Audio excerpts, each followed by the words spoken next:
Your dog growls when you walk near their bowl. Most people think that means aggression. Doesn't. That growl is actually a window into something ancient, something your dog cannot help. And once you understand it, everything changes. 10,000 years of domestication, and yet, in the moment your dog stiffens over their food bowl, you are watching a wolf. Not a metaphor. Not an exaggeration.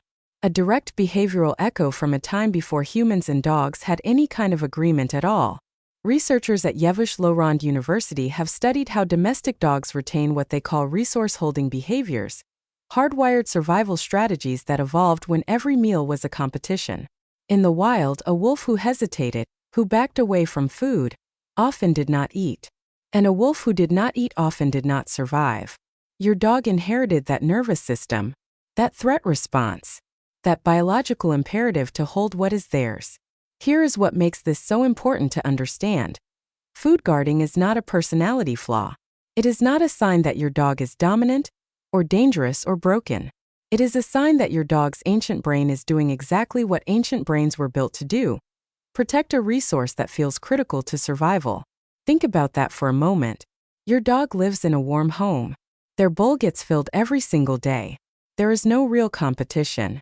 No rival wolf circling at the edges of camp. And yet the body does not know that. The body only knows scarcity is possible. The body only knows that once, a very long time ago, losing your food meant losing everything.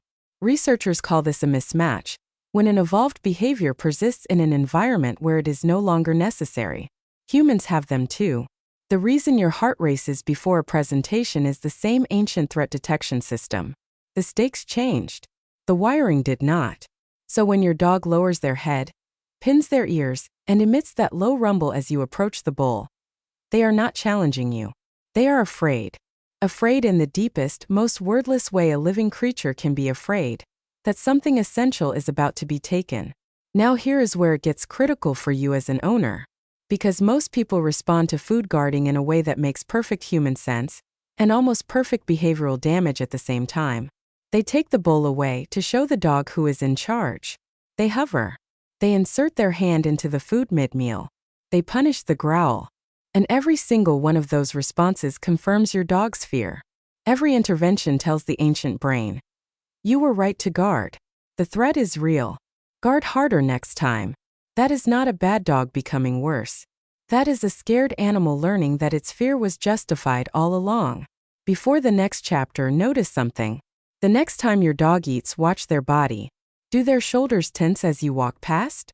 Do they eat faster when someone enters the room? Do they glance up between bites? These are not random behaviors. Each one is a data point your dog is scanning for the threat they believe is coming. Food guarding is not about hunger. Dogs who have full bowls guard them. Dogs who are fed twice a day on a perfect schedule still guard them. One study published in Applied Animal Behavior Science found that guarding intensity has almost no correlation with actual food deprivation. So if it is not about hunger, what is it about? Fear of loss. There is a difference between wanting something and being terrified of losing it. And your dog is living in the second category. The bowl is not food in that moment, it is safety, control, predictability in a world where your dog ultimately controls very little. Consider your dog's daily existence. They do not choose when to go outside. They do not choose who visits the house. They do not choose when the lights go off. Almost every major decision in their life is made by someone else. The food bowl, for many dogs, is one of the only spaces where their ownership feels real and unambiguous. When you take that away, even briefly, even with the best intentions, you are removing the one thing that felt certain. Researchers at UC San Diego studying canine emotional cognition found that dogs process loss aversion similarly to humans, meaning the pain of losing something registers more intensely than the pleasure of gaining it. Your dog does not simply experience the removal of their bowl as neutral. They experience it as loss. And loss, for a creature with no calendar and no concept of tomorrow, feels permanent. This also explains why food guarding often gets worse over time when it is mishandled. Each incident where the bowl was approached and something felt threatening adds a layer to the anxiety. The dog is not being stubborn. They are accumulating evidence. Now, here is something most owners never consider. Guarding behavior is almost always a symptom of a broader emotional state. Generalized anxiety, low confidence, or a history where resources were actually unpredictable. Dogs who were in shelters, dogs from large litters where competition was real, dogs who were fed inconsistently. These dogs guard more intensely. Not because they are harder dogs, because they have more evidence that loss is possible. Try something right now. If you have another dog in the house, watch what happens when both dogs are fed. Does one dog eat faster? Does one position their body between the bowl and the other dog? That is not dominance hierarchy. That is two threat response systems trying to coexist in the same kitchen.